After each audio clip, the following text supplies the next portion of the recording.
Folha de rosto. A Expedição Moreira César. Euclides da Cunha. Créditos. Direitos desta edição reservados à Relíquia Digital Limitada. Capa. Relíquia. Conversão para e-book. Relíquia. Arquivo baixado do http://livrosdoestilado.org.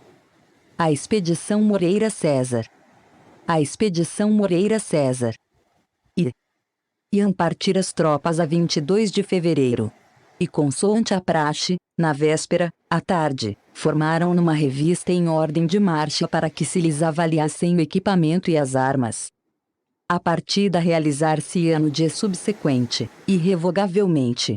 Determinara a ordem de detalhe.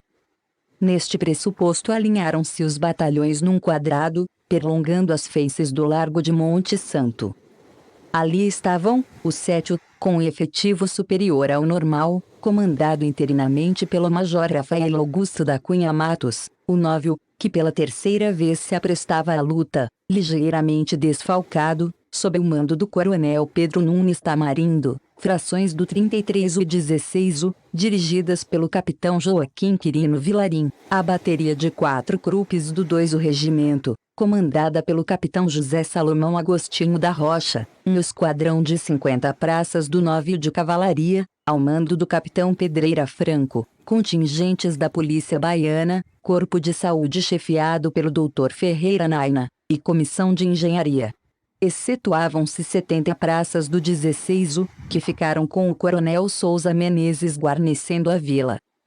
Eram ao todo 1.281 homens, tendo cada um 220 cartuchos nas patronas e cargueiros, à parte a reserva de 60.000 tiros no comboio geral. Fez-se a revista.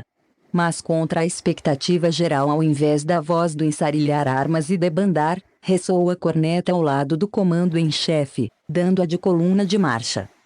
O Coronel Moreira César, deixando depois, a galope, o lugar onde até então permanecera, tomou-lhe logo à frente. Iniciava-se quase ao cair da noite a marcha para Canudos. O fato foi de todo em todo inesperado. Mas não houve o mais leve murmúrio nas fileiras. A surpresa, retratando-se em todos os olhares, não perturbou o rigor da manobra. Retumbaram os tambores na vanguarda, deslocaram-se sucessivamente as secções, desfilando, adiante, a 2 de fundo, ao penetrarem o caminho estreito, abalou o trem da artilharia, rodaram os comboios. Um quarto de hora depois, os habitantes de Monte Santo viam desaparecer, ao longe, na última curva da estrada, a terceira expedição contra Canudos. A vanguarda chegou em 3 dias ao Cumbe sem o resto da força, que ficara retardada algumas horas, com o comandante retido numa fazenda próxima por outro ataque de epilepsia. E na antemanhã de 26, tendo alcançado na véspera o sítio de Cajazeiras, a 2,5 léguas do Cumbe, abalaram rumo direto ao norte, para a Serra Branca mais de 3 léguas na frente. Esta parte do sertão, na orla dos tabuleiros que se dilatam até Jeremoabo, diverge muito das que temos rapidamente bosquejado. É menos revolta e é mais árida. Rareiam os cerros de flancos abruptos e estiram-se chapadas grandes. O aspecto menos revolto da terra, porém, encobre empeços porventura mais sérios. O solo arenoso e chato, sem depressões em que se mantenham, reagindo aos estios, as cacimbas salvadoras, é absolutamente estéril. E como as maiores chuvas ao caírem, longamente intervaladas, mal embebem, prestes desaparecendo sorvidas pelos areais, cobre o flora mais rarefeita, transmudando-se as caatingas em caltanduvas. Na plenitude do estio de novembro a março, a desolação é completa. Quem por ali se aventura tem a impressão de varar por uma roçada enorme de galhos secos e entrançados, onde a farulha de um isqueiro ateia súbitos incêndios, se acaso estes não se alastram espontaneamente no fastígio das secas, nos meios dias quentes, quando o nordeste atrita rijamente as galhadas. Completa-se então a ação esterilizadora do clima, e por maneira tal que naquele trato dos sertões, sem um povoado onde passam, rápidos, raros viajantes pela estrada de Jeremoabo a Bom Conselho, inscrito em vasto círculo irregular tendo como pontos determinantes os povoados que o abeiram, do Cumbe ao sul, a Santo Antônio da Glória ao norte, de Jeremoabo a leste, a Monte Santo a oeste, se opera lentamente a formação de um deserto. As árvores escasseiam, dominando a vegetação inteira, quase exclusivos em certos trechos, enredam-se, em todos os pontos, mirrados arbúsculos de mangabeiras, único vegetal que ali medra sem decair, graças ao látex protetor que lhe permite, depois das soalheiras e das queimadas, cobrir de folhas e de flores os troncos carbonizados, à volta das estações propícias. Mas a expedição por ali enveredava na quadra mais imprópria. E tinha que caminhar, de arranco, sob temperatura altíssima que esgotava os soldados e não os insolava à mercê da secura extrema dos ares, até o ponto prefixado, onde a existência de uma cacimba facultaria a alta. A travessia foi penosamente feita. O terreno inconsistente e imóvel fugia sob os passos aos caminhantes, remorava a tração das carretas absorvendo as rodas até o meio dos raios, opunha, salteadamente, flexíveis barreiras de espinheirais, que era forçoso destramar a facão, e reduplicava, no reverberar intenso das areias, a adustão da canícula. De sorte que ao chegar, à tarde, à Serra Branca, a tropa estava exausta. Exausta e sequiosa. Caminhara 8 horas sem parar, em pleno ardor do sol bravio do verão. Mas para a sede inaturável que resulta da quase completa depressão das veias esgotadas pelo suor, encontraram-se, ali, na profundura de uma cava, alguns litros d'água. Fora previsto o transe, como vimos. Procurou-se cravar o tubo da bomba artesiana. A operação, porém, e os seus efeitos que eram impacientemente aguardados, resultou inútil. Era inexequível. Ao invés de um bate-estacas que facilitasse a penetração da sonda, haviam conduzido aparelho de função inteiramente oposta, um macaco de levantar pesos. Ante o singularíssimo contratempo, só havia alvitrar-se a partida imediata, malgrado a distância percorrida, para o sítio do Rosário, 6 léguas mais longe. A tropa combalida abalou à tarde. A noite colheu-a na marcha, feita ao brilho das estrelas, varando pelas veredas rendilhadas de espinhos. Calcula-se o que foi essa jornada de 8 ou 10 léguas, sem folga. 1000 e tantos homens penetrando, quase em cambaleios, torturados de sede, acurvados sob as armas, em pleno território inimigo. O tropear soturno das fileiras, o estrépito dos reparos e carretas, os tinidos das armas esbatiam-se na calada do ermo e naquela assonância ilhada no silêncio se afogavam imperceptíveis estalidos nas macegas. Ladeavam a tropa, em rastejamentos à ourela dos desvios, os espias dos jagunços. Ninguém cuidava neles. Abatidos de um dia inteiro de viagem os expedicionários, deslembrados da luta, iam sob o anelo exclusivo do pouso apetecido. Seguiam imprudentemente, de todo entregues ao tino e lealdade dos guias. Mas afinal pararam, em plena estrada, alguns estropiados perdiam-se distanciados à retaguarda e os mais robustos mesmo a custo caminhavam.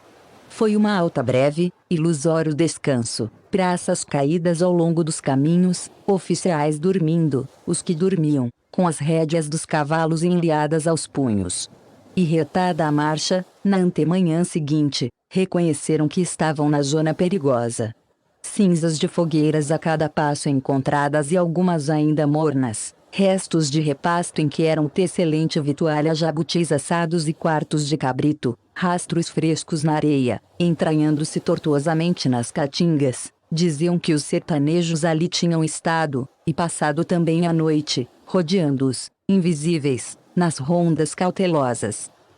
Na porteira velha a vanguarda parece mesmo havê-los surpreendido, ocasionando precípite debandada. Ficaram junto à fogueira uma pistola de 2 canos e um ferrão de vaqueiro.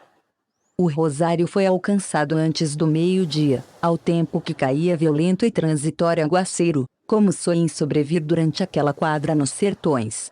Aquele sítio, destinado a celebrizar-se no correr da campanha, era o que eram os demais das cercanias, 1 ou 2 casas pequenas de telhão, sem soalho, ladeadas de uma cerca de achas, ou paus roliços, fronteando um terreiro limpo com algumas árvores franzinas, e tendo, pouco distante, a cacimba ou a ipueira que determinou a escolha do local. A expedição ali acampou. Estava no âmago do território inimigo, e, ao que se figura, invadiram-na pela primeira vez as apreensões da guerra. Dilo incidente expressivo.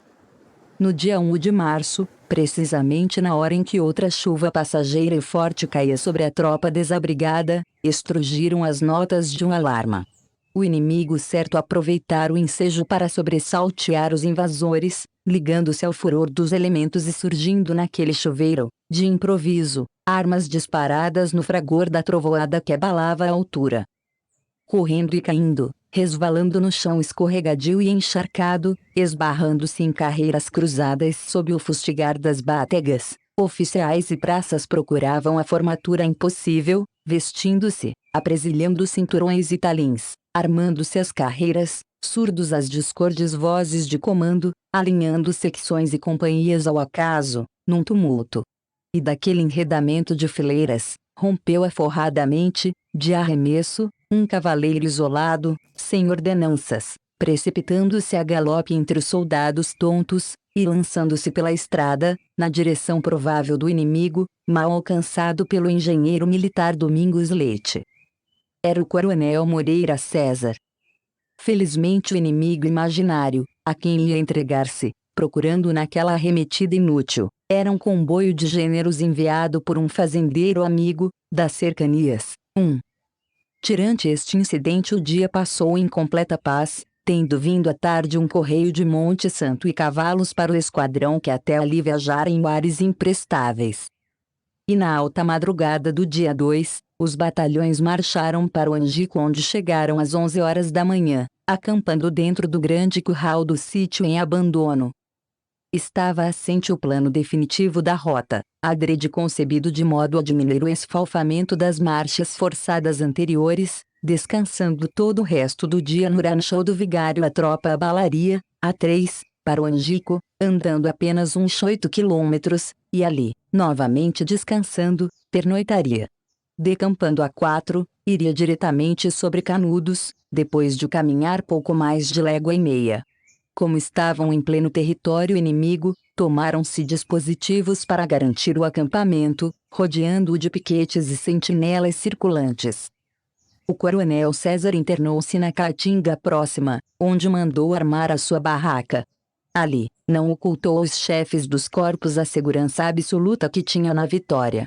Apresentaram-lhe vários alvitres atinentes a rodearem de maiores resguardos a investida, um dos quais, aventado pelo comandante dos 7, impunha a modificação preliminar da ordem até então adotada na marcha.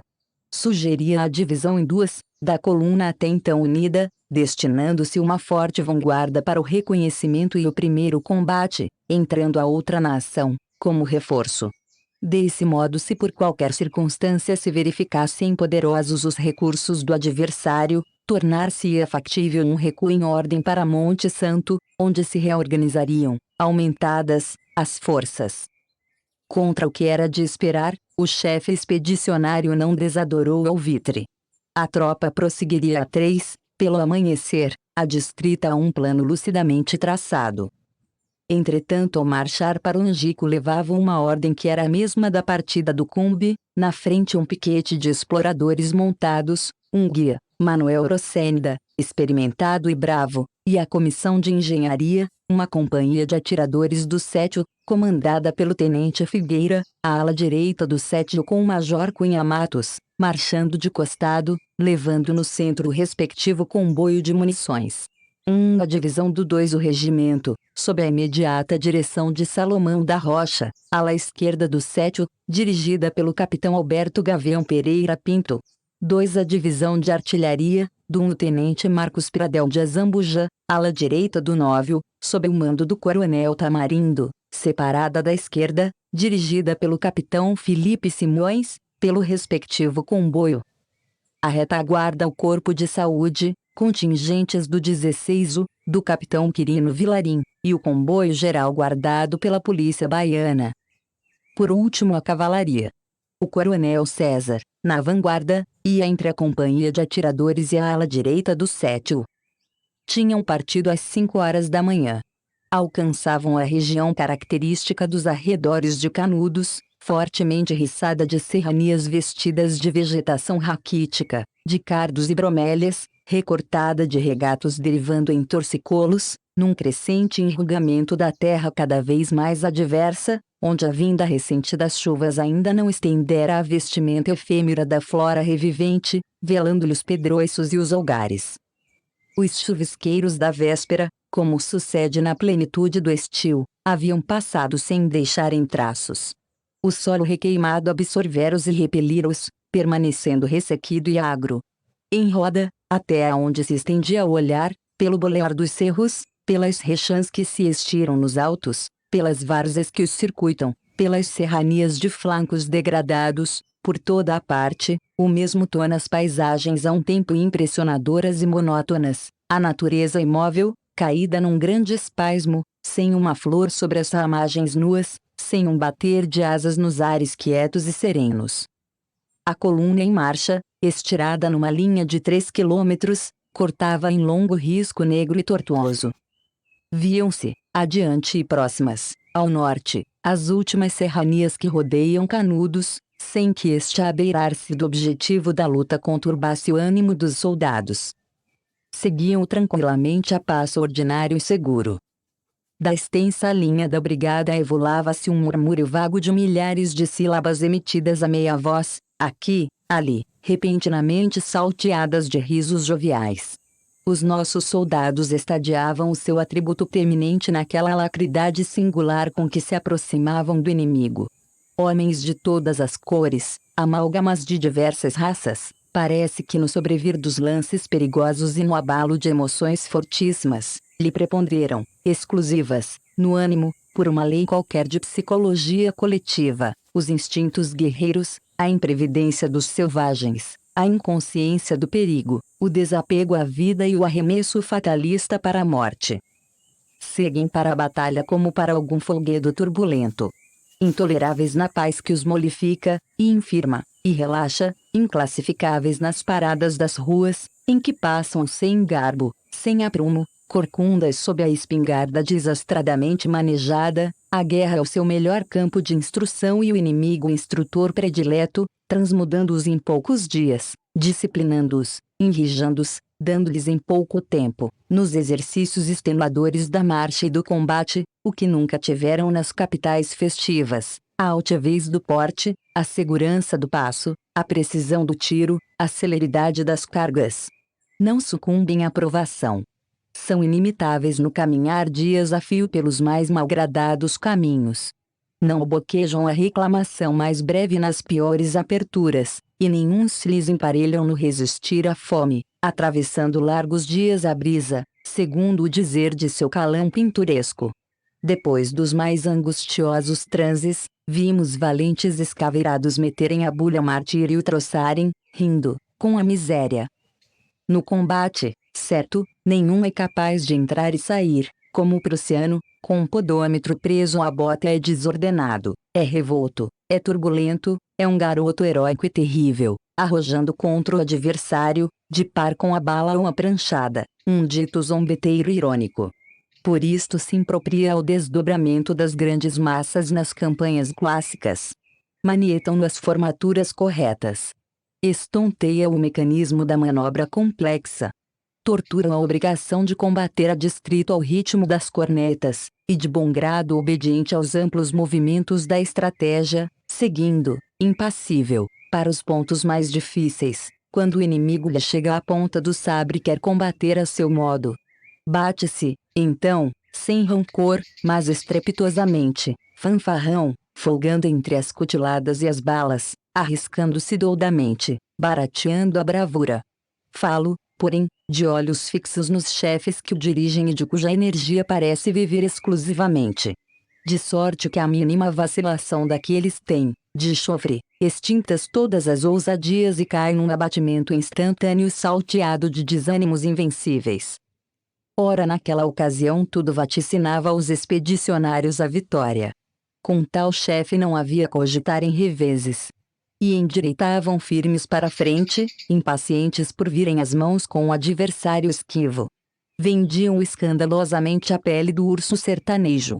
Gizavam antecipadas façanhas, coisas de pasmar. Depois, aos ouvintes crédulos e tímidos, cenas joco-trágicas, lá dentro, na tapera monstruosa, quando a varressem a tiro. E faziam planos bizarros, projetos prematuros, iniciados todos por uma preliminar ingênua, quando eu voltar.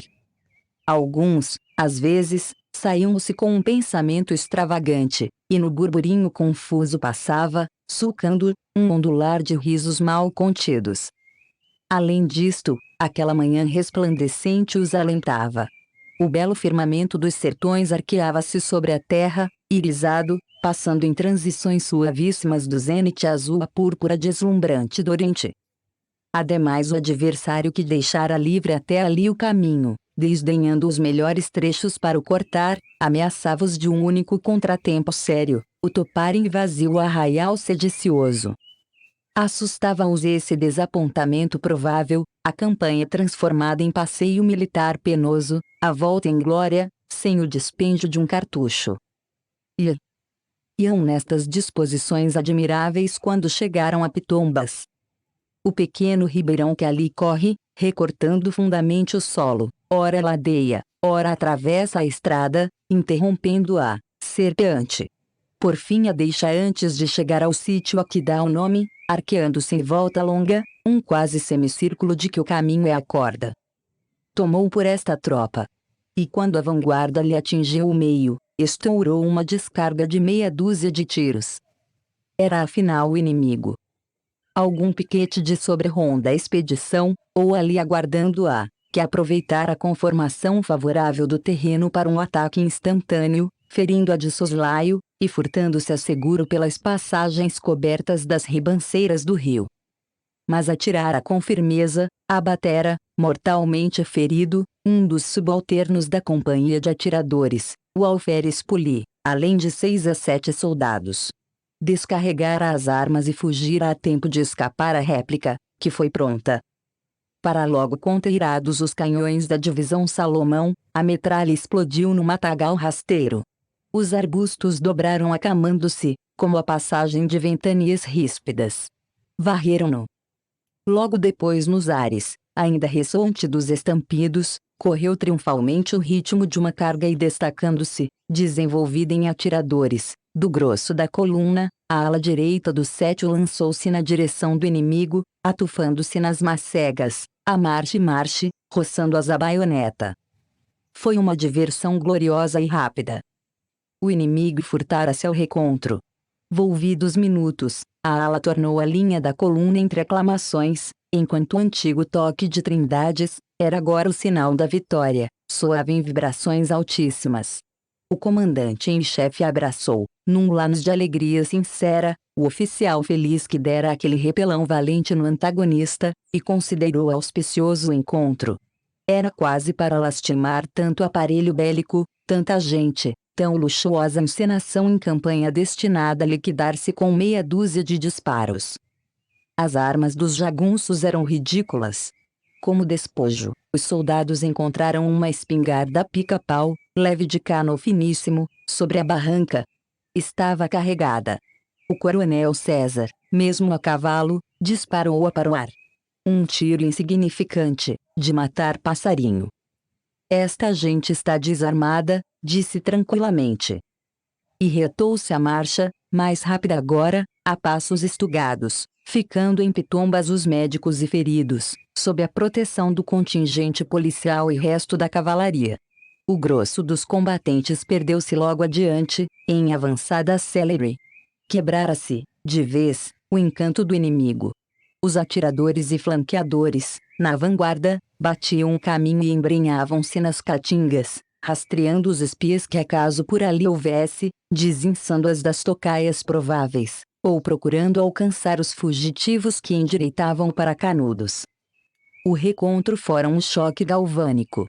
A tropa, a marche, prosseguia, agora, sob a atração irreprimível da luta nessa ebriez mental perigosíssima, que estonteia o soldado duplamente fortalecido pela certeza da própria força e a licença absoluta para as brutalidades máximas. Porque num exército que persegue há o mesmo automatismo impulsivo dos exércitos que fogem. O pânico e a bravura douda, o extremo pavor e a audácia extrema confundem-se no mesmo aspecto. O mesmo estonteamento e o mesmo tropear precipitado entre os maiores obstáculos, e a mesma vertigem, e a mesma nevrose torturante abalando as fileiras, e a mesma ansiedade dolorosa estimulam e alucinam com idêntico vigor o homem que foge à morte e o homem que quer matar. É que um exército é, antes de tudo, uma multidão, acervo de elementos heterogêneos em que basta irromper uma centelha de paixão para determinar súbita metamorfose, numa espécie de geração espontânea em virtude da qual milhares de indivíduos diversos se fazem um animal único, fera anônima e monstruosa caminhando para dado objetivo com finalidade irresistível.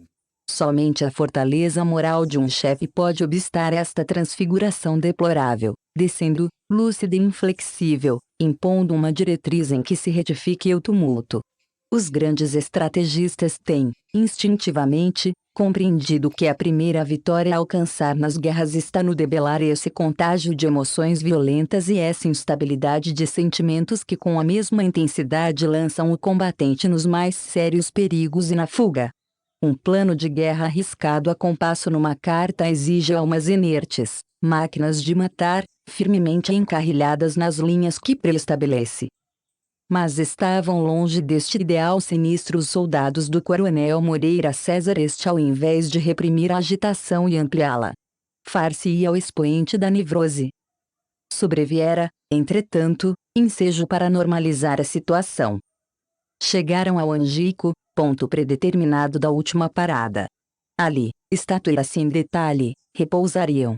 Decampariam pela manhã do dia seguinte, cairiam sobre Canudos após 2 horas de marcha. O ímpeto que trazia a tropa, porém, teve uma componente favorável nas tendências arrojadas do chefe. Obsidiava o anseio de vir logo às mãos com o adversário. A alta no Angico foi de 1/4 de hora, o indispensável para mandar tocar a oficiais, reuni-los sobre pequena ondulação dominante sobre os batalhões, ofegantes em torno, a apresentar-lhes, olvidando o axioma de que nada se pode tentar com soldados fatigados, o alvitre de prosseguirem naquela arremetida até o arraial. Meus camaradas, como sabem, estou visivelmente enfermo. Há muitos dias não me alimento, mas Canudos está muito perto, vamos tomá-lo. Foi aceito o alvitre. Vamos almoçar em Canudos, disse, alto. Respondeu-lhe uma ovação da soldadesca. A marcha prosseguiu. Eram 11 horas da manhã. Dispersa na frente a companhia de atiradores revolvia as moiteiras, dentre as quais, distantes, raros tiros, espaçados, de adversários em fuga estrondavam, como se tivessem intuito único de atraírem ao resto da tropa, espelhando estratégia ardilosa, armada a arrebatá-la até o arraial naquelas condições desfavoráveis, combalida e exausta de uma marcha de 6 horas. Há um atestado iniludível desta arrancada louca, encurtando o fôlego dos soldados perto da batalha, para que se não remorasse o passo de carga da infantaria, foi permitido às praças arrojarem de si as mochilas, cantes e bornais, e todas as peças do equipamento, excluídos os cartuchos e as armas, que a cavalaria, a retaguarda, ia recolhendo, à medida que encontrava. Neste avançar desapoderado, galgaram a achada breve do alto das Umburanas. Canudos devia estar muito perto, ao alcance da artilharia. A força fez alto. O guia jesuíno consultado apontou com segurança a direção do arraial. Moreira César pôs em batalha a divisão Pradel e, graduada a alça de mira para 3 quilômetros, mandou dar 2 tiros segundo o rumo indicado. Lá vão 2 cartões de visita ao conselheiro, disse, quase jovial, com o humorismo superior de um forte. A frase passou como um frêmito entre as fileiras. Aclamações. Renovou-se a investida febrilmente. O sol dardejava a prumo. Transpondo os últimos acidentes fortes do terreno, os batalhões abalaram, dentro de uma nuvem pesada e cálida, de poeira. De súbito, surpreendeu-os a vista de Canudos. Estavam no alto da favela. Ali estava, afinal, a tapera enorme que as expedições anteriores não haviam logrado atingir. Aparecia, de improviso, toda, numa depressão mais ampla da planície ondulada. E no primeiro momento, antes que o olhar pudesse acomodar-se àquele montão de casebres, presos em rede inextricável de becos estreitíssimos e dizendo em parte para a grande praça onde se fronteavam as igrejas, o observador tinha a impressão exata de topar, inesperadamente, uma cidade vasta. Feito grande fosse escavado, à esquerda, no sopé das colinas mais altas, o vaza-barris abarcava e inflectia depois, endireitando em cheio para leste, rolando lentamente as primeiras águas da enchente. A casaria compacta em roda da praça a pouco e pouco se ampliava, distendendo-se, avassalando os cerros para leste e para o norte até as últimas vivendas isoladas, distantes, como guaritas dispersas, sem que uma parede branca ou telhado encaliçado quebrasse a monotonia daquele conjunto assombroso de 5.000 casebres impactos numa ruga da terra. As duas igrejas destacavam-se, nítidas. A nova, à esquerda do observador, ainda incompleta, tendo aprumadas as espessas e altas paredes mestras, envoltas de andaimes e bailéus, mascarada ainda de madeiramento confuso de traves, vigas e baldrames, de onde se alteavam as pernas rígidas das cabras com os moitões oscilantes, erguida dominadoramente sobre as demais construções, assoberbando a planície extensa, e ampla, retangular, firmemente assente sobre o solo, patenteando nos largos muros grandes blocos dispostos numa amarração perfeita, tinha, com efeito, a feição completa de um baluarte formidável. Mais humilde, construída pelo molde comum das capelas sertanejas, enfrentava a igreja velha. E mais para a direita, dentro de uma cerca tosca, salpintado de cruzes pequenas e mal feitas, sem um canteiro, sem um arbusto, sem uma flor, aparecia um cemitério de sepulturas rasas, uma tibiquera triste. Defrontando-as, do outro lado do rio, breve área complanada contrastava com o ondear das colinas estéreis, algumas árvores esparsas, pequenos renques de palmatorias rutilantes e as ramagens virentes de 6 pés de quixadeiras davam-lhe o aspecto de um jardim agreste. Aí caía a encosta de um esporão do morro da favela, avantajando-se até o rio, onde acabava em corte abrupto. Estes últimos rebentos da serrania tinham a denominação apropriada de pelados, pelo desnudo das faldas. Acompanhando o espigão na ladeira que para eles descamba em Boléus, via-se, a meio caminho, uma casa em ruínas, a fazenda velha. Sobranceava um socalco forte, o Alto do Mário. No fastígio da montanha, a tropa. Chegaram primeiro à vanguarda do sétio e a artilharia, repulsando violento ataque pela direita, enquanto o resto da infantaria galgava as últimas ladeiras. Mal atentaram para o arraial. Os canhões alinharam-se em batalha, ao tempo que chegavam os primeiros pelotões embaralhados e arfando, e abriram o canhoneio disparando todos a um tempo, em tiros mergulhantes. Não havia errar o alvo desmedido. Viram-se os efeitos das primeiras balas em vários pontos, explodindo dentro dos casebres e estraçorando-os, e enterrando-os, atirando pelos ares tetos de argilas e vigamentos em estilhas, pulverizando as paredes de adobes, ateando os primeiros incêndios. Em breve sobre a casaria fulminada se anovelou e se adensou, compacta, uma nuvem de poeira e de fumo, cobrindo-a. Não a divisou mais o resto dos combatentes. O troar solene da artilharia surgia aos ares, reboava longamente por todo o âmbito daqueles ermos, na assonância ensurdecedora dos ecos refluidos das montanhas. Mas, passados minutos, começaram a ouvir-se, nítidas dentro da vibração dos estampidos, precípites vozes argentinas. O sino da igreja velha batia, embaixo, congregando os fiéis para a batalha. Esta não se travara ainda. A parte ligeiro ataque de flanco, feito por alguns guerrilheiros contra a artilharia, nenhuma resistência tinham oposto os sertanejos.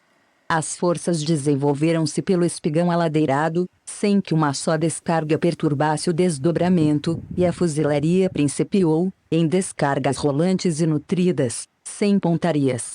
800 espingardas arrebentando, inclinadas, tiros rasantes, pelo tombador do morro. Entre os claros do fumo lobrigava-se o arraial. Era uma colmeia alarmada, grupos inúmeros, dispersos, entrecruzando-se no largo, derivando as carreiras pelas barrancas do rio, dirigindo-se para as igrejas, rompendo, sopesando as armas, dos becos, saltando pelos tetos. Alguns pareciam em fuga, ao longe, no extremo do arraial, pervagantes na orla das caatingas, desaparecendo no descair das colinas. Outros aparentavam incrível tranquilidade, atravessando a passo tardo a praça alheios ao tumulto e às balas respingadas da montanha. Toda uma companhia do sétio, naquele momento, fez fogo, por alguns minutos, sobre um jagunço, que vinha pela estrada de Auá. E o sertanejo não apressava andar. Parava às vezes. Via-se o vulto impassível aprumar-se ao longe considerando a força por instantes, e prosseguir depois, tranquilamente. Era um desafio irritante. Surpreendidos, os soldados atiravam nervosamente sobre o ser excepcional, que parecia comprazer-se em ser alvo de um exército. Em dado momento ele sentou-se à beira do caminho e pareceu bater o isqueiro, acendendo o cachimbo. Os soldados riram. O vulto levantou-se e encobriu-se, lento e lento, entre as primeiras casas. Dali nenhum tiro partira. Diminuirá a agitação da praça. Cortavam nos últimos retardatários. Viram-se passar, correndo, carregando ou arrastando pelo braço crianças, as últimas mulheres, na direção da latada, procurando o anteparo dos largos muros da igreja nova. E vê. Por fim emudeceu o sino. A força começou a descer, estirada pelas encostas e justapostas vertentes. Deslumbrava num irradiar de centenares de baionetas. Considerando ao chefe expedicionário, disse ao comandante de uma das companhias do sétio, junto ao qual se achava: "Vamos tomar o arraial sem disparar mais um tiro, a baioneta." Era 1h da tarde. Feita a descida, a infantaria desenvolveu-se, em parte, no Vale das Quixadeiras extremada à direita pelo sétio, que se alinhara segundo o traçado do Vaza Barris, e à esquerda pelo 9 e 16 o mal distendidos em terreno impróprio. A artilharia, no centro, sobre o último esporão dos morros avançados e a prumo sobre o rio, fronteiro e de nível com as cimalhas da Igreja Nova, fez-se o eixo desta tenalha prestes a fechar-se, apertando os flancos do arraial. Era a mais rudimentar das ordens de combate, a ordem paralela simples, feita para os casos excepcionalíssimos de batalhas campais, em que a superioridade do número e da bravura excluindo manobras mais complexas permita, em terreno uniforme, a ação simultânea e igual de todas as unidades combatentes. Ali era inconceptível. Centralizada pela eminência onde estavam os canhões, à frente do assalto tinha, ao lado umas de outras, formas topográficas opostas. À direita, breve área de nível, facultando investida fácil porque o rio, naquele ponto, além de raso, corre entre bordas deprimidas. À esquerda, a terra mais revolta descaindo em recostos resvalantes e separada do arraial por um fosso profundo. A observação mais rápida indicava, porém, que estas disposições da extrema esquerda, sendo de todo desfavoráveis para lutadores que devessem percorrê-las rapidamente correndo para o assalto, eram, por outro lado, elemento tático de primeira ordem para uma reserva que ali estacionasse, de prontidão, destinando-se a uma diversão ligeira ou a intervir oportunamente, segundo as modalidades ulteriores do recontro. Deste modo, o relevo geral do solo ensinava, por si mesmo, a ordem oblíqua, simples ou reforçada numa das alas, e, ao invés do ataque simultâneo, o ataque parcial pela direita firmemente apoiado pela artilharia, cujo efeito, atirando a cerca de pouco mais de 100 metros do inimigo, seria fulminante. Além disto, não havia mais surpresas naquela luta e, caso o adversário desdobrasse, de súbito, imprevistos recursos de defesa, as tropas de reforço, agindo fora do círculo tumultuário do combate, poderiam mais desafogadamente mover-se segundo as eventualidades emergentes, em manobras decisivas, visando objetivos firmes. O coronel Moreira César, porém, desdenhara essas condições imperiosas e, arrojando à batalha toda a sua gente, parecia contar menos com a bravura do soldado e competência de uma oficialidade leal que com uma hipótese duvidosa, o espanto e o terror dos sertanejos em fuga, colhidos de improviso por centenares de baionetas. Revelou, claro, este pensamento injustificável, em que havia a insciência de princípios rudimentares da sua arte de par com o ouvido de acontecimentos recentes, e cumulou tal deslize planeando a mais desastrosa das disposições assaltantes. De feito, acometendo a um tempo por dois lados, os batalhões, de um e outro extremo, carregando convergentes para um objetivo único, fronteavam-se a breve trecho, trocando entre si as balas destinadas ao jagunço. Enquanto a artilharia, podendo a princípio bombardear as igrejas e centro do povoado, a pouco e pouco ia tendo restringido o âmbito de sua ação, à medida que avançavam aqueles, até perdê-la de todo, obrigada a emudecer na fase aguda da peleja generalizada, fugindo ao perigo de atirar sobre os próprios companheiros, indistintos com os adversários dentro daquele enredamento de casebres. A previsão de tais inconvenientes, entretanto, não requeria vistas aquilinas de estrategista emérito. Revelaram-se nos primeiros minutos da ação. Esta foi iniciada heroicamente, abalando toda a tropa ao ressoar das cornetas de todos os corpos ao tempo que, vibrando de novo o sino da igreja velha, uma fuzilaria intensa irrompia das paredes e tetos das vivendas mais próximas ao rio e estrondavam, numa explosão única, os bacamartes dos guerrilheiros adensados dentro da igreja nova. Favorecido pelo terreno, o 7º Batalhão marchou em acelerado, sob uma saraivada de chumbo e seixos rolados, até a borda do rio. Em breve, vingando a barranca oposta, viram-se à entrada da praça os primeiros soldados, em grupos, sem coisa alguma que lembrasse a formatura do combate.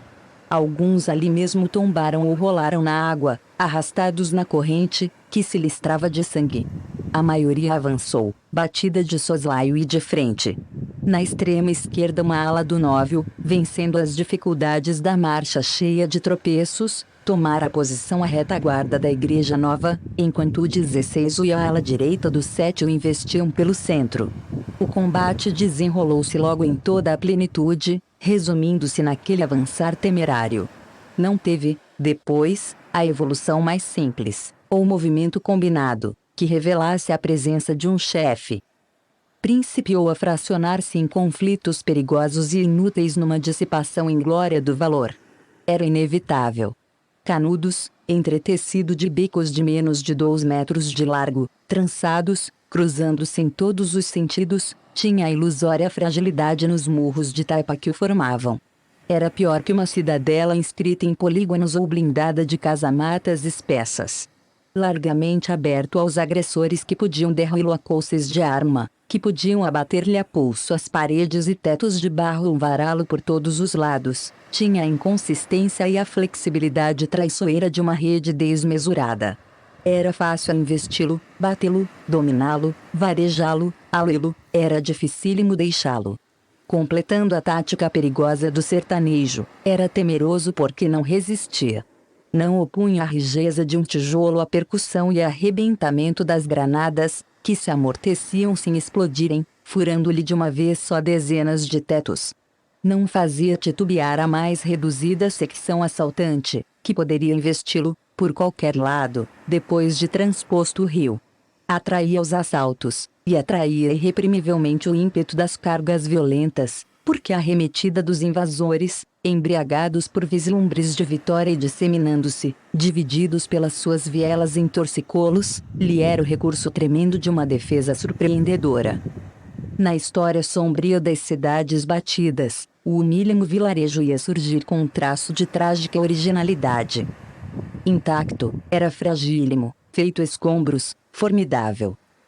Rendia-se para vencer, aparecendo, de chofre, ante o conquistador surpreendido, inexpugnável e em ruínas.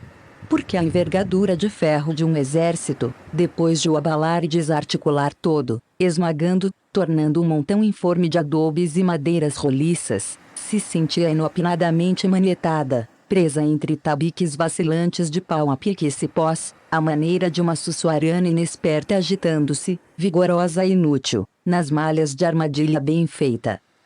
A prática venatória dos jagunços inspirara-lhes, talvez, a criação pasmosa da cidadela Mundel. Ora as tropas do coronel Moreira César faziam-na desabar sobre si mesma. A princípio, transposto o vaza-barris, a despeito de algumas baixas, o acometimento figurara-se fácil. Um grupo, arrastado por subalternos valentes, arrancara atrevidamente contra a Igreja Nova, sem efeito algum compensando-lhe o arrojo, perdendo 2 oficiais e alguns praças. Outros, porém, contornando aquele núcleo resistente, lançaram-se às primeiras casas marginais ao rio. Tomaram-nas e incendiaram-nas, enquanto os que as guarneciam fugiam, adiante, em busca de outros abrigos. Perseguiram-nos. E nesse perseguir tumultuário, realizado logo nos primeiros minutos do combate, começou a esboçar-se o perigo único e gravíssimo daquele fossado monstruoso. Os pelotões dissolviam-se. Entalavam-se nas vielas estreitas, enfiando a 2 de fundo por ali dentro, atropeladamente. Torciam centenares de esquinas que se sucediam de casa em casa, dobravam-nas em desordem, de armas suspensas uns, atirando outros ao acaso, à toa, para a frente, e dividiam-se, a pouco e pouco, em secções pervagantes para toda a banda, e partiam-se, estas, por seu turno, em grupos aturdidos cada vez mais dispersos e rarefeitos, dissolvendo-se ao cabo em combatentes isolados. De longe se tinha o espetáculo estranho de um entocamento de batalhões, afundando, de súbito, no casario indistinto, em cujos tetos de argila se enovelava a fumarada dos primeiros incêndios. Deste modo, o ataque assumiu logo o caráter menos militar possível. Diferenciou-se em conflitos parciais no punhal das esquinas, à entrada e dentro das casas. Estas eram tumultuariamente investidas. Não opunham o menor tropeço. Escancarava-as um couce de arma nas portas ou nas paredes, rachando-as, abrindo por qualquer lado passagens francas. Estavam vazias, muitas. Noutras os intrusos tinham, de repente, abocado ao peito um cano de espingarda ou baqueavam batidos de tiros a queima-roupa, rompendo dos resquícios das paredes. Acudiam-nos os companheiros mais próximos.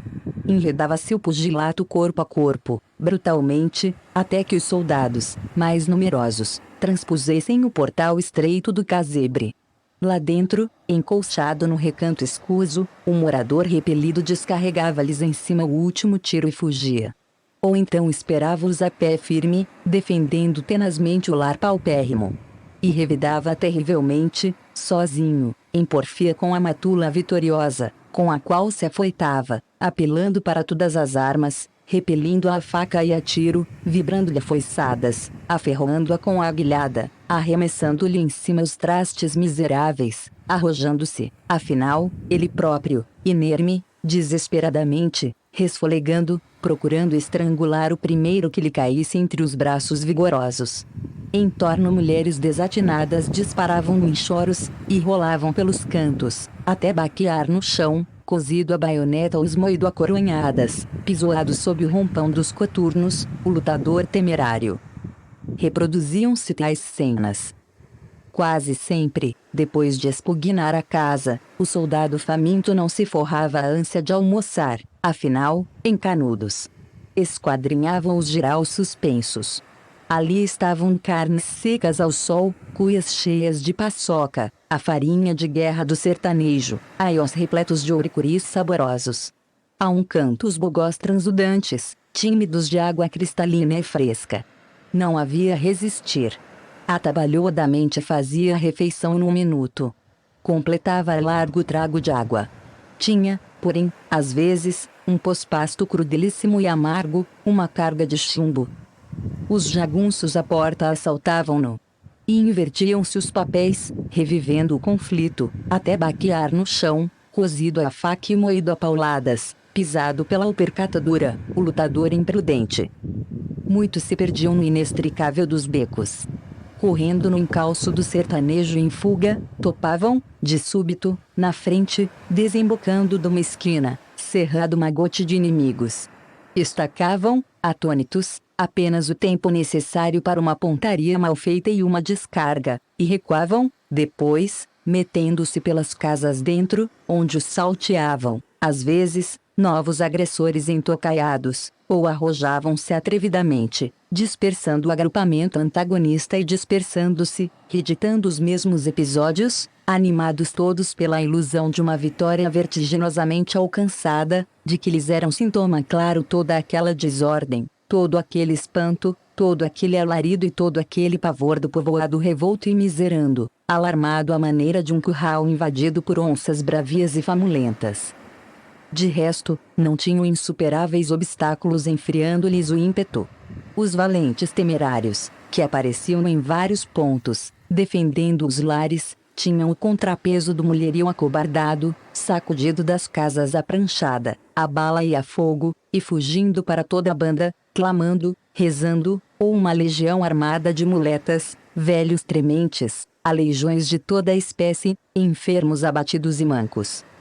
De sorte que nestas correrias desapoderadas, presos pela vertigem perseguidora, muitos se extraviaram, às tontas, no labirinto das vielas, e, tentando aproximar-se dos companheiros, desgarravam-se mais e mais, quebrando, a esmo, 1000 esquinas breves, perdidos por fim, no arraial convulsionado e imenso. À frente do seu estado-maior, na margem direita do rio, o chefe expedicionário observava este assalto, acerca do qual não podia certamente formular uma única hipótese. A tropa desaparecera toda nos 1000 latíbulos de Canudos. Lá dentro rolava ruidosamente a desordem, numa assonância golpeada de estampidos, de imprecações, de gritos estrídulos, vibrantes no surdo tropiar das cargas. Grupos esparsos, secções em desalinho de soldados, magotes diminutos de jagunços apareciam, por vezes, inopinadamente, no claro da praça, e desapareciam, logo, mal vistos entre o fumo, embrulhados, numa luta braço a braço. Nada mais. A situação era afinal inquietadora. Nada prenunciava desânimo entre os sertanejos.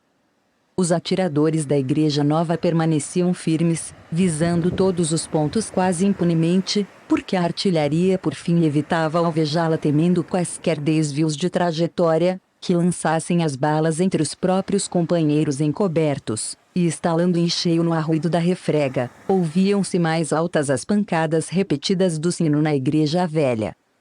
Além disto, a ação abrangia apenas a metade do arraial. A outra, à direita, onde terminava a estrada de Jeremoabo, estava indene. Menos compacta, era menos expugnável. Desenrolava-se numa lomba extensa, permitindo a defesa a cavaleiro do inimigo, e obrigando-o a escaladas penosíssimas. De sorte que, ainda quando a parte investida fosse conquistada, aquela restaria impondo talvez maiores fadigas. Realmente, embora sem o torvelino dos becos, as casas isoladas, em disposição recordando vagamente tabuleiros de xadrez, facultavam extraordinário cruzamento de fogos, permitindo a um atirador único apontar para os quadrantes sem abandonar uma esquina. Considerando aquele lado do arraial, a situação aclarava-se. Era gravíssima. Ainda contando com o sucesso franco na parte combatida, os soldados triunfantes, mas exaustos, arremeteriam, inúteis, com aquela encosta separada da praça pelo fosso natural de uma sanga profunda. Compreendeu o coronel Moreira César. E ao chegarem à retaguarda, a polícia e o esquadrão de cavalaria, determinou que aquela seguisse à extrema-direita, atacando o bairro ainda indene e completando a ação que se desdobrara toda na esquerda. A cavalaria, secundando-a, teve ordem de atacar pelo centro, entre as igrejas. Uma carga de cavalaria em Canudos. Era uma excentricidade. A arma clássica das planícies rasas, cuja força é o arremesso do choque, surgindo de improviso no fim das disparadas velozes, ali, constrita entre paredes, carregando, numa desfilada dentro de corredores. O esquadrão, cavalos abombados, rengueando sobre as pernas bambas, largou em meio galope curto até a beira do rio, cujas águas respingavam chofradas de tiros, e não foi adiante. Os animais, Assustadiços, refugavam. Dilacerados à espora, chibateados à espada, malvadearam até o meio da corrente, e empinando, e curveteando, freios tomados nos dentes, em galões, cuspindo da sela os cavaleiros, volveram em desordem à posição primitiva. Por seu turno, a polícia, depois de transpor o rio com água pelos joelhos, numa curva jusante, vacilava ao deparar o alvio resvaladio e fundo da sanga que naquele ponto corre de norte a sul, separando do resto do arraial o subúrbio que devia acometer. O movimento complementar quebrava-se assim aos primeiros passos. O chefe expedicionário deixou então o lugar em que permanecera, à meia encosta dos Pelados, entre a artilharia e o plano das quixabeiras. Eu vou dar brio àquela gente. E descia.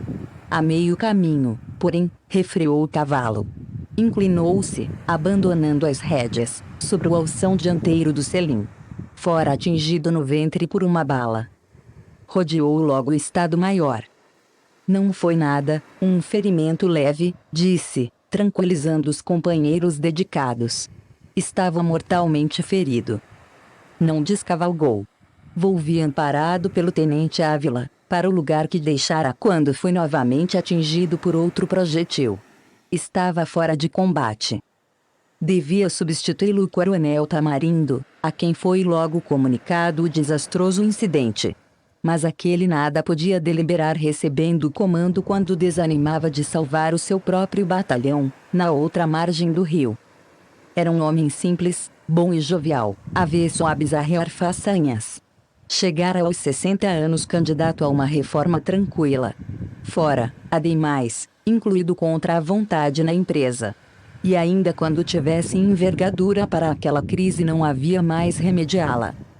A polícia, investindo, copiara afinal o modo de agir dos outros assaltantes, varejando casas e ateando incêndios. Não se rastreava na desordem o mais leve traço de combinação tática, ou não se podia mesmo imaginá-la. Aquilo não era um assalto. Era um combater temerário contra a barricada monstruosa, que se tornava cada vez mais impenetrável à medida que arruinavam e carbonizavam, porque sob os escombros, que atravancavam as ruas, sob os tetos abatidos e entre os esteios fumegantes, deslizavam melhor, a salvo, ou tinham mais invioláveis esconderijos, os sertanejos emboscados. Além disto, despontava, inevitável, contratempo maior, a noite prestes a confundir os combatentes exaustos de 5 horas de peleja. Mas antes que ela sobreviesse, começou o recuo. Apareceram sobre a ribanceira esquerda, esparsos, em grupos estonteadamente correndo, os primeiros contingentes repelidos. Em breve outros se lhes aliaram no mesmo desalinho, rompendo dos cunhais das igrejas e dentre os casebres marginais, soldados e oficiais de mistura, chamuscados e poentos, fardas em tiras, correndo, disparando ao acaso as espingardas, vociferando, alarmados, tontos, titubeantes, em fuga. Este refluxo que começara à esquerda propagou-se logo à extrema-direita.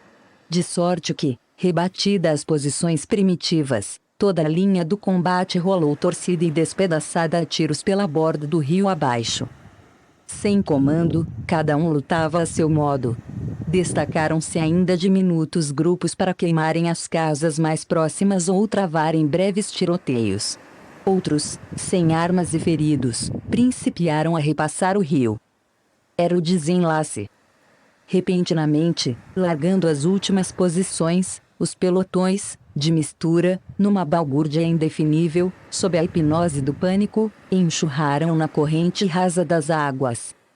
Repelindo-se, apisolando os malferidos, que tombavam, afastando rudemente os extenuados trôpegos, derrubando-os, afogando-os, os primeiros grupos bateram contra a margem direita.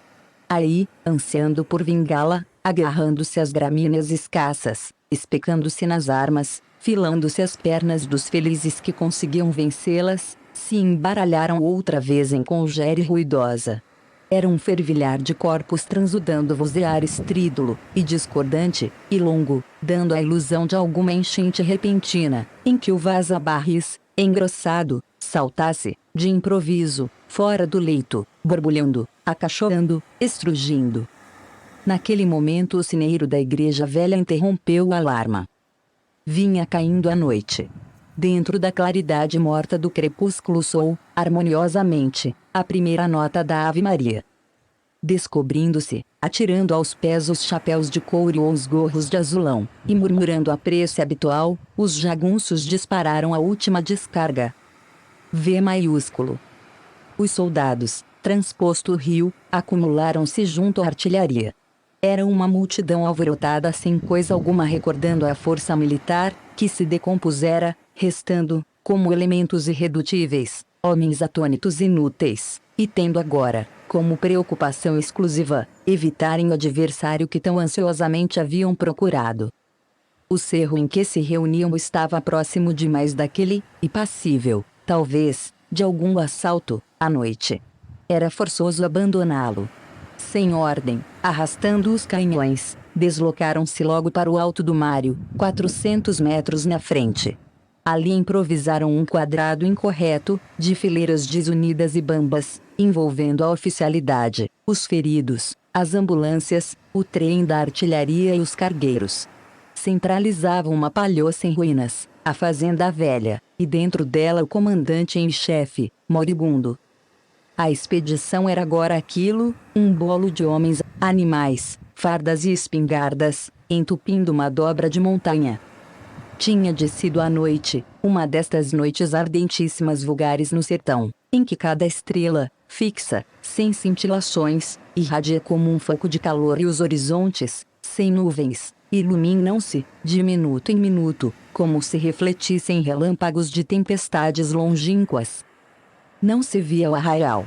Alguns braseiros sem chamas, de madeiras ardendo sob o barro das paredes e tetos, ou luzes esparsas de lanternas mortiças bruxuleando nas sombras, deslizando vagarosamente, como em pesquisas lúgubres, indicavam-no embaixo, e traindo também a vigília do inimigo. Tinham, porém, cessado os tiros e nenhuma voz dali subia. Apenas na difusão luminosa das estrelas desenhavam-se, dúbios, os perfis imponentes das igrejas. Nada mais. A casaria compacta, as colinas circundantes, as montanhas remotas desapareciam na noite. O acampamento em desordem contrastava a placidez ambiente. Constritos entre os companheiros, cento e tantos feridos e estropiados por ali se agitavam ou se arrastavam, torturados de dores e da sede, quase pisados pelos cavalos que espavoridos nitriam, titubeando no atravancamento das carretas e fardos dos comboios. Não havia curá-los no escuro onde fora a temeridade incrível o rápido fulgurar de um fósforo. Além disto não bastava para tantos o número reduzido de médicos, um dos quais, morto, extraviado ou preso, desaparecera tarde para nunca mais tornar. 2. Faltava, ademais, um comando firme. O novo chefe não suportava as responsabilidades que o oprimiam. Maldizia talvez, mentalmente, o destino extravagante que o tornara herdeiro forçado de uma catástrofe. Não deliberava. A um oficial que ansiosamente o interpelara sobre aquele transe, respondera com humorismo triste, rimando um dito popular do norte. É tempo de Murici. Cada um cuide de si. Foi a sua única ordem do dia. Sentado na caixa de um tambor, chupando longo cachimbo, com o estoicismo doente do próprio desalento, o coronel Tamarindo, respondendo de tal jeito ou por monossílabos, a todas as consultas, abdicara a missão de remodelar a turba esmorecida e ao milagre de subdividi-la em novas unidades de combate. Ali estavam, certo, homens de valor e uma oficialidade pronta ao sacrifício. O velho comandante, porém, tivera a intuição de que um ajuntamento em tais conjunturas não significa a soma das energias isoladas e avaliara todos os elementos que, nas coletividades presas de emoções violentas, reduzem sempre as qualidades pessoais mais brilhantes. Quedava impassível, alheio à ansiedade geral, passando de modo tácito o comando a toda a gente. Assim, oficiais incansáveis davam por conta própria as providências mais urgentes, retificando o pretenso quadrado, em que se misturavam, a esmo, praças de todos os corpos, organizando ambulâncias e dispondo padiolas, reanimando os ânimos abatidos. Pelo espírito de muitos passara mesmo o intento animador de um revide, um novo assalto, logo ao despontar da manhã, descendo a força toda, em arremetida violenta, sobre os fanáticos, depois que os abalasse um bombardeio maior do que o realizado. E concertavam-se em planos visando corrigir o revés com lanes de ousadia. Porque a vitória devia ser alcançada a despeito dos maiores sacrifícios. Pensavam, nos quatro lados daquele quadrado mal feito inscreviam-se os destinos da República. Era preciso vencer. Repugnava-os, revoltava-os, humilhava-os angustiosamente aquela situação ridícula e grave, ali, no meio de canhões modernos, sopesando armas primorosas, sentados sobre cunhetes repletos de cartuchos, e encurralados por uma turba de matutos turbulentos.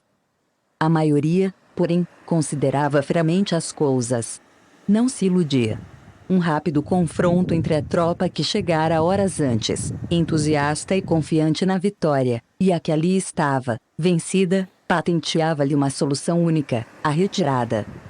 Não havia alvitrar outro recurso, ou protraí-lo sequer.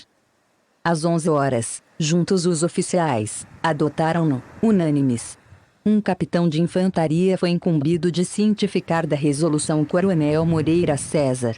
Este impugnou-a logo, dolorosamente surpreendido, a princípio calmo, apresentando os motivos inflexíveis do dever militar e demonstrando que ainda havia elementos para uma tentativa qualquer, mais de 2/3 da tropa apta para o combate ou munições suficientes. Depois, num crescendo de cólera e de angústia, se referiu à mácula que para sempre lhe sombrearia o nome.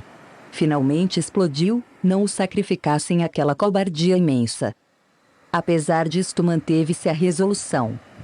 Era complementar a agonia do valente infeliz. Revoltado deu a sua última ordem, fizessem uma ata de tudo aquilo, deixando-lhe margem para um protesto, em que incluiria o abandono da carreira militar.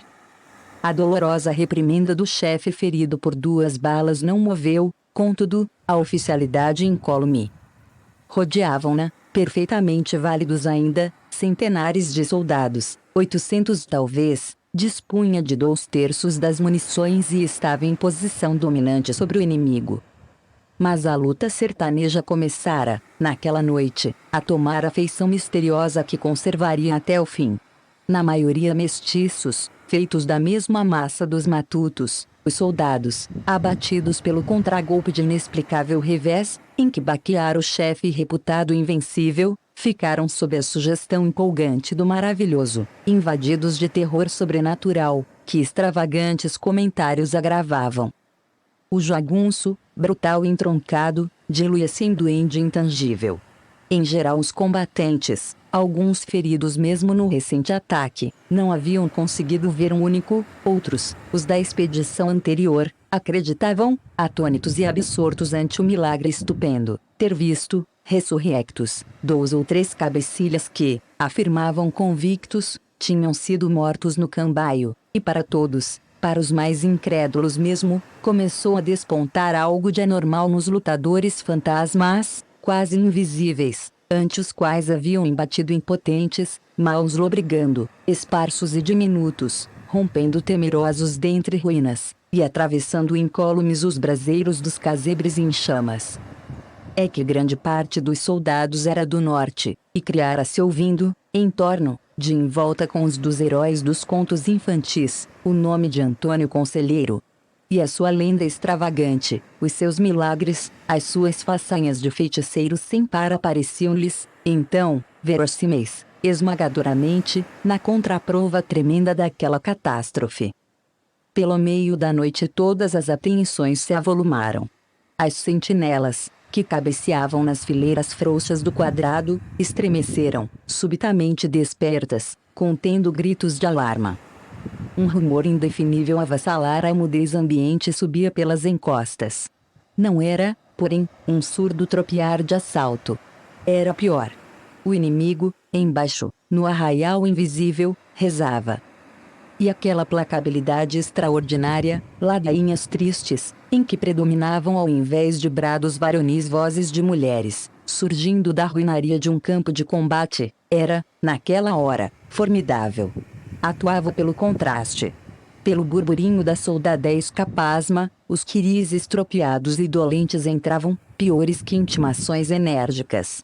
Diziam, de maneira eloquente, que não havia reagir contra adversários por tal forma transfigurados pela fé religiosa. A retirada impunha-se. Pela madrugada uma nova emocionante tornou-a urgentíssima. Falecera o coronel Moreira César. Era o último empuxo no desânimo geral. Os aprestos da partida fizeram-se, então, no atropelo de um tumulto indescritível. De sorte que quando ao primeiro bruxulear da manhã uma força constituída por praças de todos os corpos abalou fazendo a vanguarda, encalçada pelas ambulâncias, cargueiros, fardos, feridos e padiolas, entre as quais a que levantava o corpo do comandante mologrado, nada indicava naquele movimento a séria operação de guerra que ia realizar-se.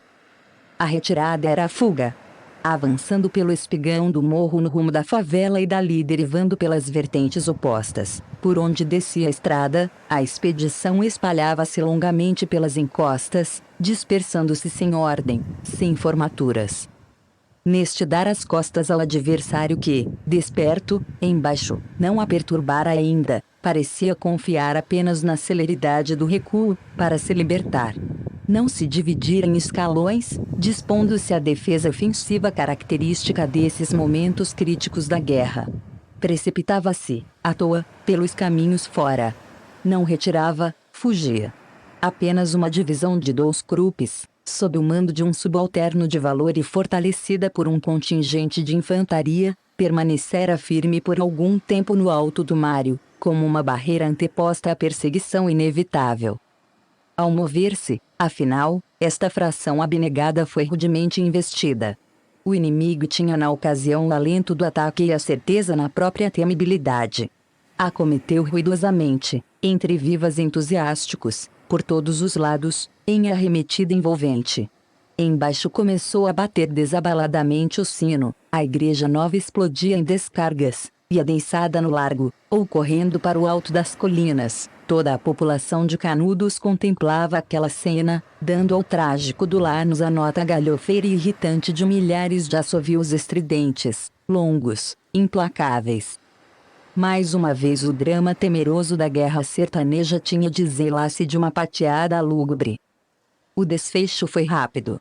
A última divisão de artilharia replicou por momentos e depois, por sua vez, abalou vagarosamente, pelo declive do espigão acima, retirando. Era tarde. Adiante até onde alcançava o olhar, a expedição, esparsa e estendida pelos caminhos, estava, de ponta a ponta, flanqueada pelos jagunços. Vi. E foi uma debandada. 800 homens desapareciam em fuga, abandonando as espingardas, arriando as padiolas, em que se estorciam feridos, jogando fora as peças de equipamento, desarmando-se, desapertando os cinturões, para a carreira desafogada, e correndo ao acaso, correndo em grupos, em bandos erradios, correndo pelas estradas e pelas trilhas que a recortam, correndo para o recesso das caatingas, tontos, apavorados, sem chefes. Entre os fardos atirados à beira do caminho ficara, logo ao desencadear-se o pânico, tristíssimo pormenor o cadáver do comandante. Não o defenderam. Não houve um breve simulacro de repulsa contra o inimigo, que não o viam e adivinhavam no estrídulo dos gritos desafiadores e nos estampidos de um tiroteio irregular e escasso, como o de uma caçada. Aos primeiros tiros os batalhões diluíram-se. Apenas a artilharia, na extrema retaguarda, seguia vagarosa e unida, solene quase, na marcha habitual de uma revista, em que parava de quando em quando para varrer a disparos as macegas traiçoeiras, e prosseguindo depois, lentamente, rodando, inabordável, terrível. A dissolução da tropa parara no aço daqueles canhões, cuja guarnição diminuta se destacava maravilhosamente impávida, galvanizada pela força moral de um valente. De sorte que no fim de algum tempo em torno dela se adensaram, mais numerosos, os perseguidores. O resto da expedição podia escapar-se a salvo. Aquela bateria libertava-a. De encontro aos 4 grupos de Salomão da Rocha, como de encontro a uma represa, embatia, e parava, adunava-se, avolumando, e recuava, e partia-se a onda rugidora dos jagunços. Naquela corrimaça sinistra, em que a ferocidade e a cobardia revoluteavam confundidas sob o mesmo aspecto revoltante, abriu-se de improviso um episódio épico. Contidos a princípio em distância, os sertanejos constringiam a pouco e pouco o círculo do ataque, em roda das duas divisões, que os afrontavam, seguindo a passo tardo, ou, de súbito, alinhando-se em batalha e arrebentando em descargas, fulminando-os.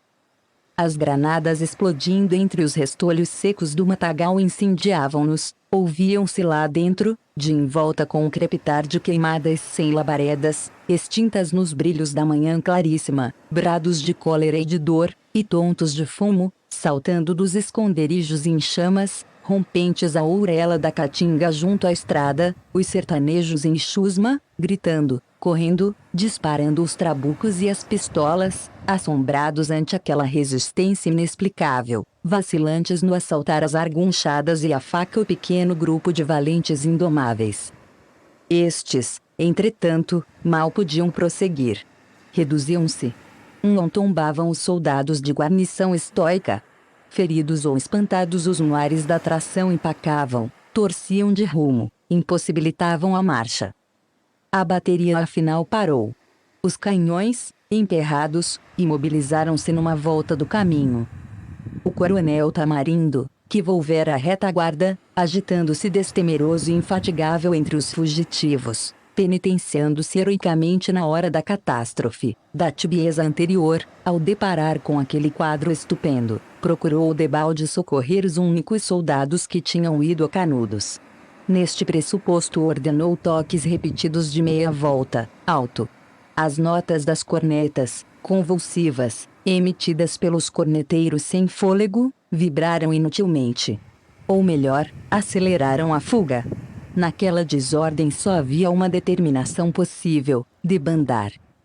Debalde alguns oficiais, indignados, engatilhavam revólveres ao peito dos foragidos. Não havia contê-los. Passavam, corriam doudamente, corriam dos oficiais, corriam dos jagunços, e ao verem aqueles, que eram de preferência alvejados pelos últimos, caírem malferidos, não se comoviam. O capitão Vilarim batera-se valentemente quase só e ao baquear, morto, não encontrou entre os que comandava um braço que o sustivesse. Os próprios feridos e enfermos estropiados laceram, cambeteando, arrastando-se penosamente, imprecando os companheiros mais ágeis. As notas das cornetas vibravam em cima desse tumulto, imperceptíveis, inúteis. Por fim cessaram. Não tinham a quem chamar. A infantaria desaparecera. Pela beira da estrada, viam-se apenas peças esparsas de equipamento, mochilas e espingardas, cinturões e sabres, jogados a esmo por ali fora, como coisas imprestáveis. Inteiramente só, sem uma única ordenança, o coronel Tamarindo lançou-se desesperadamente, o cavalo a galope, pela estrada, agora deserta, como se procurasse conter ainda, pessoalmente, a vanguarda. E a artilharia ficou afinal inteiramente em abandono, antes de chegar ao Angico.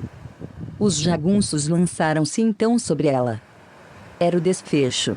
O capitão Salomão tinha apenas em torno meia dúzia de combatentes leais.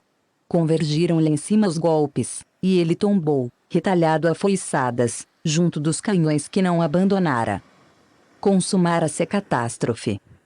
Logo adiante, na ocasião em que transpunha a galope o córrego do Angico, o coronel Tamarindo foi precipitado do cavalo por uma bala. O engenheiro militar Alfredo do Nascimento alcançou ainda com vida. Caído sobre a ribanceira, o velho comandante murmurou ao companheiro que o procurara a sua última ordem. Procure o Cunha Matos. Esta ordem dificilmente podia ser cumprida. A terceira expedição anulada, dispersa, desaparecera. E como na maioria os fugitivos evitassem a estrada, desgarraram, sem rumo, errando à toa no deserto, onde muitos, e entre estes os feridos, se perderam para sempre, agonizando e morrendo no absoluto abandono. Alguns, desviando-se da rota, foram bater no Cumbe ou em pontos mais remotos. O resto chegou no outro dia a Monte Santo. O coronel Souza Menezes, comandante da praça, não os esperou. Ao saber do desastre, largou a espora feita para queimadas, até onde se prolongara aquela disparada. Enquanto isto sucedia, os sertanejos recolhiam os despojos. Pela estrada e pelos lugares próximos jaziam, esparsas, armas e munições, de envolta com as próprias peças do fardamento, dolmans e calças de listra carmesim, cujos vivos denunciadores de mais no pardo da caatinga os tornavam incompatíveis com a fuga. De sorte que a maior parte da tropa não se desarmara apenas diante do adversário. Despira-se. Assim, na distância que medeia do Rosário a Canudos, havia um arsenal desarrumado, ao ar livre, e os jagunços tinham com que se abastecerem a fartar. A expedição Moreira César parecia ter tido um objetivo único: entregar-lhes tudo aquilo, dar-lhes de graça todo aquele armamento moderno e municiá-los largamente. Levaram para o arraial os 4 crupes, substituíram nas mãos dos lutadores da primeira linha as espingardas velhas e de carregamento moroso pelas manlichers e comblains fulminantes, e como as fardas, cinturões e bonés, tudo quando havia tocado o corpo maldito das praças, lhes maculariam a epiderme de combatentes sagrados, aproveitaram-nos de um modo cruelmente lúgubre. Os sucessos anteriores haviam-lhes exacerbado a um tempo o misticismo e a rudeza. Partira-se o prestígio do soldado, e a basófia dos broncos cabecilhas repastava-se das mínimas peripécias dos acontecimentos. A força do governo era agora realmente a fraqueza do governo, denominação irônica destinada a permanecer por todo o curso da campanha. Haviam-na visto chegar, imponente e terrível, apercebida de armas ante as quais eram brincos de criança os clavinotes brutos, tinham-na visto rolar terrivelmente sobre o arraial e assaltá-lo, e invadi-lo, e queimá-lo, varando-o de ponta a ponta, e, depois destes arrancos temerários, presenciaram o recuo, e a fuga, e a disparada douda, e o abandono pelos caminhos fora das armas e bagagens. Era sem dúvida um milagre. O complexo dos acontecimentos perturbava-os e tinha uma interpretação única, amparava-os visivelmente a potência superior da divindade. E a crença, revigorada na brutalidade dos combates, crescendo, maior, num reviver de todos os instintos bárbaros, malignou-lhes a índole. Atesta é o fato estranho, espécie de divertimento sinistro lembrando a religiosidade trágica dos Achantis, que rematou estes sucessos. Concluídas as pesquisas nos arredores, e recolhidas as armas e munições de guerra, os jagunços reuniram os cadáveres que jaziam esparsos em vários pontos. Decapitaram-nos. Queimaram os corpos. Alinharam depois, nas 2 bordas da estrada, as cabeças, regularmente espaçadas, fronteando-se, feices volvidas para o caminho. Por cima, nos arbustos marginais mais altos, dependuraram os restos de fardas, calças e dolmans multicores, selins, cinturões, quepes de listras rubras, capotes, mantas, cantes e mochilas. A caatinga mirrada e nua apareceu repentinamente desabrochando numa fluorescência extravagantemente colorida no vermelho forte das divisas, no azul desmaiado dos dolmans e nos brilhos vivos das chapas dos talins e estribos oscilantes. Um pormenor doloroso completou esta encenação cruel: a uma banda avultava, empalado, erguido num galho seco, de angico, o corpo do coronel Tamarindo. Era assombroso. Como um manequim terrivelmente lúgubre, o cadáver desaprumado, braços e pernas pendidos, oscilando à feição do vento no galho flexível e vergado, aparecia nos ermos feito uma visão demoníaca. Ali permaneceu longo tempo. Quando, 3 meses mais tarde, novos expedicionários seguiam para Canudos, depararam ainda o mesmo cenário: renques de caveiras branqueando nas orlas do caminho, rodeadas de velhos trapos, esgarçados nos ramos dos arbustos e, de uma banda, mudo protagonista de um drama formidável, o espectro do velho comandante. Um coronel da Guarda Nacional, José Américo C. de Souza Velho, dono dos sítios de Caimbé e Olhos d'Água. Foi quem aconselhou a estrada à expedição. 2 Dr. Fortunato Raimundo de Oliveira. WF Contentes. Folha de rosto. Créditos. A Expedição Moreira César e IVVV. Esta obra foi digitalizada sem fins comerciais e destinada unicamente à leitura de pessoas portadoras de deficiência visual, por força da Lei de Direitos de Autor. Por isto, este trabalho é oferecido gratuitamente aos amigos cegos e deficientes visuais de acordo com a Lei. Lei 9.610, de 19 de fevereiro de 1998, sobre os direitos autorais. Alteração, atualização e consolidação da legislação. Título I, dos direitos do autor. Capítulo V, das limitações aos direitos autorais. Art. 46 não constitui ofensa aos direitos autorais, e, a reprodução. D. De obras literárias, artísticas ou científicas, para uso exclusivo de deficientes visuais, sempre que a reprodução, sem fins comerciais, seja feita mediante o sistema Braille ou outro procedimento em qualquer suporte para esses destinatários. Folha de rosto. A Expedição Moreira César. Euclides da Cunha. Créditos. Direitos desta edição reservados à Relíquia Digital Limitada. Capa. Relíquia. Conversão para e-book. Relíquia. Arquivo baixado do http://livrosdoestilado.org. A Expedição Moreira César. A Expedição Moreira César. Iam partir as tropas a 22 de fevereiro. E consoante a praxe, na véspera, à tarde, formaram numa revista em ordem de marcha para que se lhes avaliassem o equipamento e as armas. A partida realizar-se-ia no dia subsequente, irrevogavelmente. Determinara a ordem de detalhe. Neste pressuposto alinharam-se os batalhões num quadrado, perlongando as feices do Largo de Monte Santo. Ali estavam, o 7º, com efetivo superior ao normal, comandado interinamente pelo Major Rafael Augusto da Cunha Matos, o 9º, que pela terceira vez se aprestava à luta, ligeiramente desfalcado, sob o mando do Coronel Pedro Nunes Tamarindo, frações do 33º e 16º, dirigidas pelo capitão Joaquim Quirino Vilarim, a bateria de 4 grupos do 2º Regimento, comandada pelo capitão José Salomão Agostinho da Rocha, um esquadrão de 50 praças do 9º de Cavalaria, ao mando do capitão Pedreira Franco, contingentes da Polícia Baiana, Corpo de Saúde chefiado pelo Dr. Ferreira Naina, e Comissão de Engenharia. Excetuavam-se 70 praças do 16º, que ficaram com o Coronel Souza Menezes guarnecendo a vila. Eram ao todo 1.281 homens, tendo cada um 220 cartuchos nas patronas e cargueiros, à parte a reserva de 60.000 tiros no comboio geral. Fez-se a revista.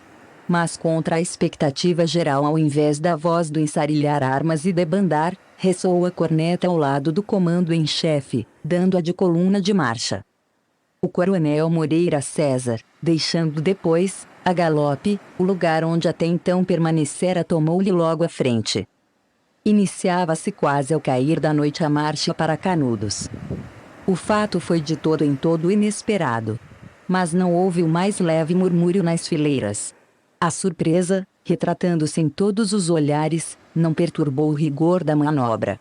Retumbaram os tambores na vanguarda, deslocaram-se sucessivamente as secções, desfilando, adiante, a 2 de fundo, ao penetrarem o caminho estreito, abalou o trem da artilharia, rodaram os comboios.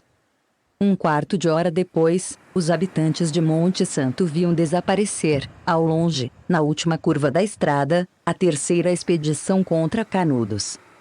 A vanguarda chegou em 3 dias ao Cumbe sem o resto da força, que ficara retardada algumas horas, com o comandante retido numa fazenda próxima por outro ataque de epilepsia.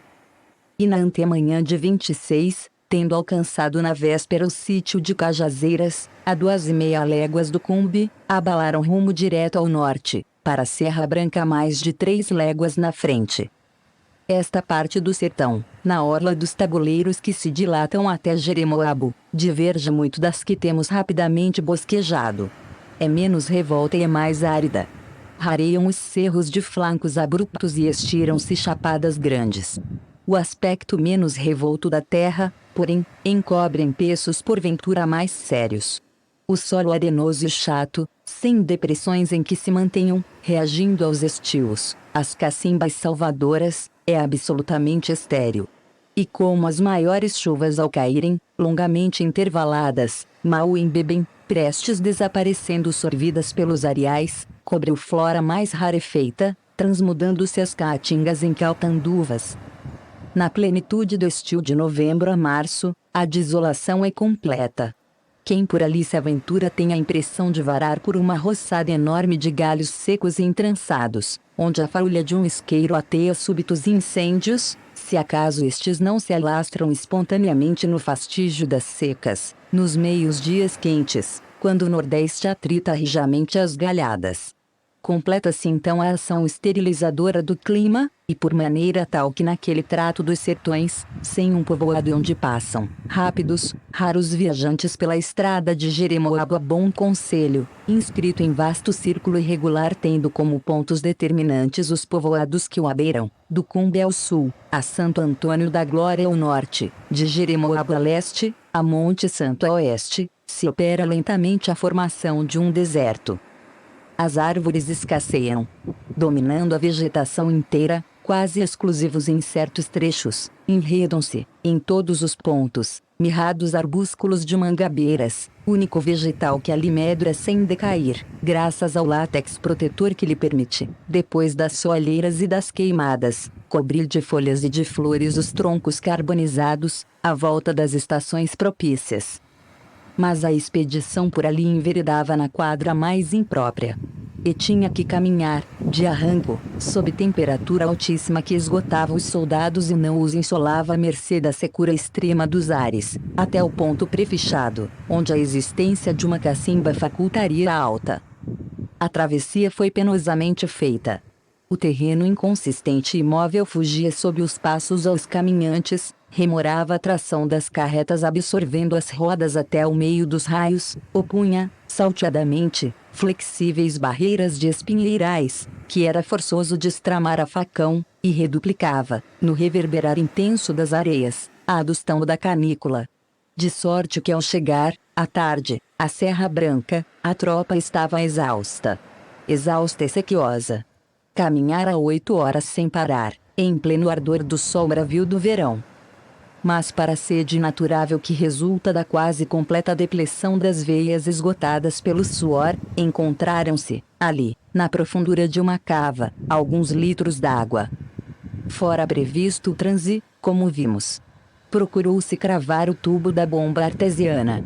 A operação, porém, e os seus efeitos que eram impacientemente aguardados, resultou inútil. Era inexequível. Ao invés de um bate-estacas que facilitasse a penetração da sonda, haviam conduzido aparelho de função inteiramente oposta, um macaco de levantar pesos. Ante o singularíssimo contratempo, só havia alvitrar-se a partida imediata, malgrado a distância percorrida, para o sítio do Rosário, 6 léguas mais longe. A tropa combalida abalou à tarde. A noite colheu-a na marcha, feita ao brilho das estrelas, varando pelas veredas rendilhadas de espinhos. Calcula-se o que foi essa jornada de 8 ou 10 léguas, sem folga. 1000 e tantos homens penetrando, quase em cambaleios, torturados de sede, acurvados sob as armas, em pleno território inimigo. O tropear soturno das fileiras, o estrépito dos reparos e carretas, os tinidos das armas esbatiam-se na calada do ermo e naquela assonância ilhada no silêncio se afogavam imperceptíveis estalidos nas macegas. Ladeavam a tropa, em rastejamentos à ourela dos desvios, os espias dos jagunços. Ninguém cuidava neles. Abatidos de um dia inteiro de viagem os expedicionários, deslembrados da luta, iam sob o anelo exclusivo do pouso apetecido. Seguiam imprudentemente, de todo entregues ao tino e lealdade dos guias. Mas afinal pararam, em plena estrada, alguns estropiados perdiam-se distanciados à retaguarda e os mais robustos mesmo a custo caminhavam. Foi uma alta breve, ilusório descanso. praças caídas ao longo dos caminhos, oficiais dormindo, os que dormiam, com as rédeas dos cavalos enliadas aos punhos.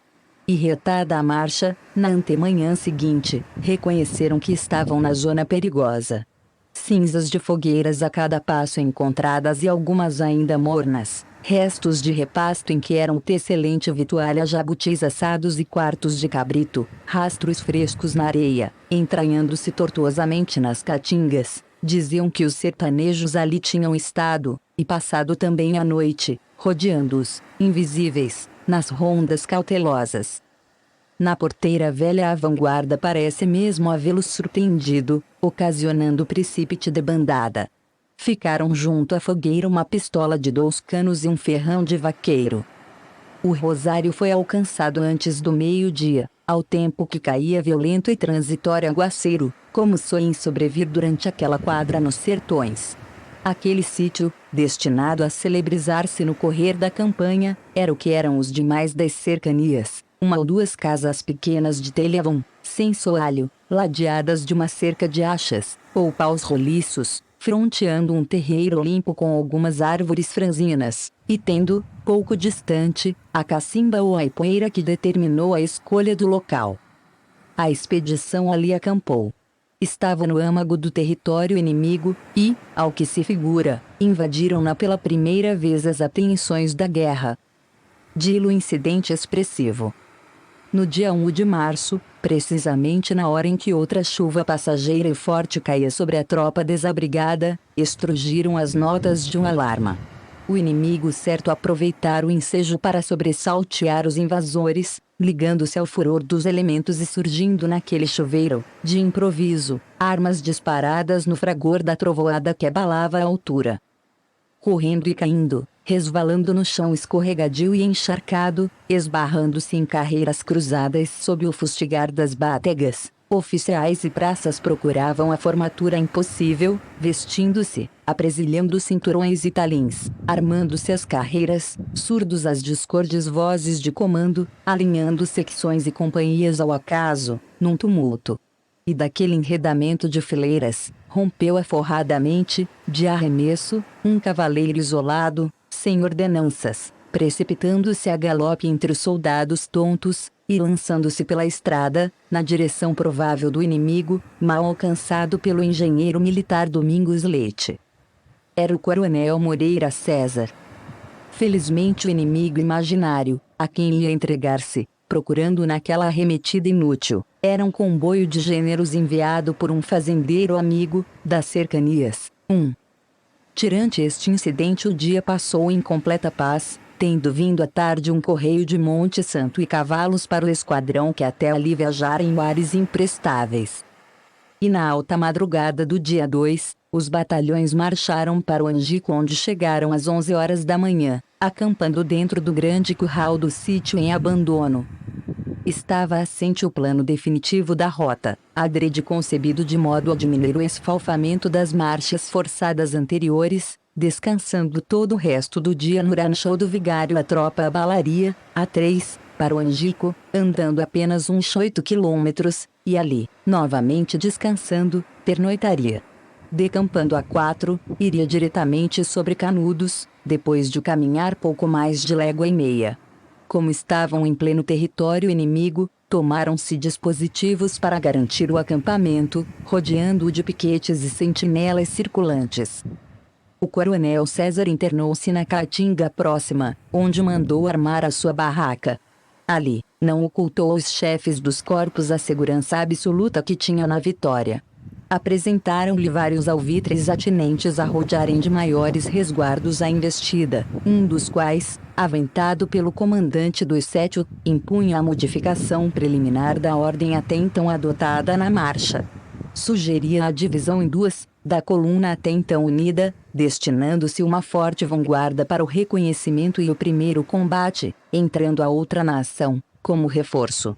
Desse modo, se por qualquer circunstância se verificassem poderosos os recursos do adversário, tornar-se-ia factível um recuo em ordem para Monte Santo, onde se reorganizariam, aumentadas, as forças. Contra o que era de esperar, o chefe expedicionário não desadorou o alvitre. A tropa prosseguiria a 3, pelo amanhecer, adstrita a um plano lucidamente traçado.